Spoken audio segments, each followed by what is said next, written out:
Hi everyone, welcome to the Carros Show channel.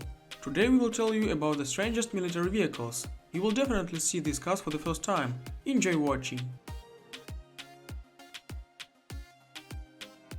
France is famous for unusual innovations in many areas and military equipment is no exception. In 1956, the French troops were replenished with 800 Vespa anti-tank scooters. France at that time was waging two conflicts, in Indochina and Algeria, and needed new adventurous ideas. On an ordinary city scooter, they simply installed a recoilless gun weighing 52 kilograms. The cost of such scooters was only $500 at the then exchange rate. True, Indochina of those years didn't have roads, and the Vespa had difficulty driving along the paths in the jungle even without guns. Miser pays twice. A simple rule of life. It is not difficult to guess that the idea of guns on scooters was abandoned almost immediately.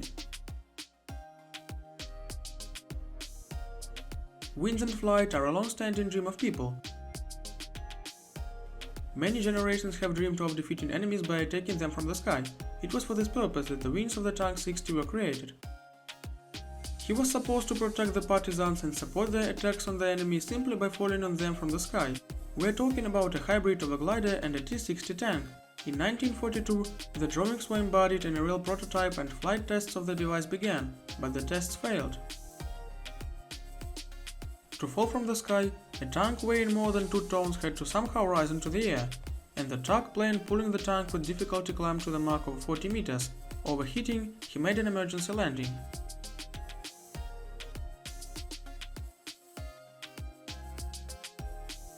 The history of Soviet flying tanks ended right away without even starting. British trials in 1943 were slightly more successful. The British glider showed good results, but officials considered the implementation of the idea too complicated and costly. For these techno-miracles, there was simply no place in the world of template designs. Original ideas are not only dreams about the future, but also memories of the past. China is famous not only for the compass and paper, but also for non-standard solutions to technical problems. If a person, having heard about fighting bulls, draws in his imagination a bullfight in the arena, then he is greatly mistaken. Real fighting bulls are hundreds of buffaloes with burning fuel on their horns or strapped spears on their backs. Such a herd was capable of setting fire to an enemy camp or trampling a small army. Too bad this technology is too dangerous for both sides. The behavior of bulls is too difficult to control, and the consequences are unpredictable. Herds of fighting buffaloes have forever remained on the pages of Chinese chronicles. Back in 1803, a Russian general took to the skies in a balloon. True, he flew for fun. It was dangerous entertainments that officials of many European countries saw in them, and those who invented them saw in balloons and airships only the romance of travel and peaceful discoveries. Until in 1906, Germany began to create its own air force.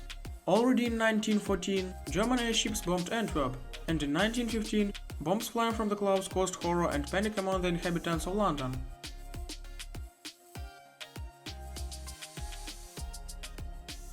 Combat airships reigned in the skies of Europe, though only a couple of years. In 1918, the only country that devoted huge amounts of money to these technologies still lost, and she had no right to continue such developments. In addition, airships turned out to be too delicate and expensive devices. Now combat airships have remained only on the pages of fantasy, in books and computer games.